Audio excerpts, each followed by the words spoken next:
হেই gas, আসসালামু আলাইকুম। আজকে বিফ জালি কাবাব বানানো হবে, এজন্য নেওয়া হয়েছে গরু মাংস, এরপরে হচ্ছে বুটের ডাল, তেজপাতা, দারচিনি, লবঙ্গ, এরপরে জালি কাবাব মশলা এবং স্পেশাল একটা মশলা দেওয়া হয়েছে। আমি জানি না আসলে স্পেশাল মশলাতে কী কী মাখানো হয়েছে, বিকজ এটা আমার আন্টি স্পেশাল।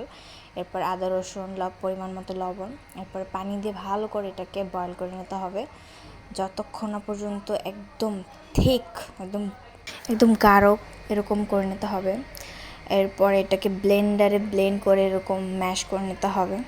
এরপর এটার মধ্যে পরিমাণ মতো কাঁচা পেঁয়াজ কুচি, কাঁচা মরিচ কুচি, এরপরে ধনেপাতা কুচি। এখানে পুদিনা পাতা কুচি দিলে অনেক বেশি মজা হতো, বাট দিন হাতের কাছে ছিল না, এজন্য দেওয়া হয়নি। এরকমভাবে হাত দিয়ে ভালো করে মাখিয়ে এরপরে গোল গোল রাউন্ড শেপের ভালো করে রাউন্ড করে নিতে হবে, এরকম শেপ দিয়ে নিতে হবে। এই যে কয়েকটা এখানে বানানো হয়েছে। এরপর এটাকে ডিপ ফ্রাই করতে হবে, যার জন্য আমার আন্টি কড়াইয়ের ভিতরে তেল দিয়ে দিয়েছিল আগেই, বাট আমি বললাম ভিডিও করবো, এই জন্য আবার একটু অ্যাড করেছে।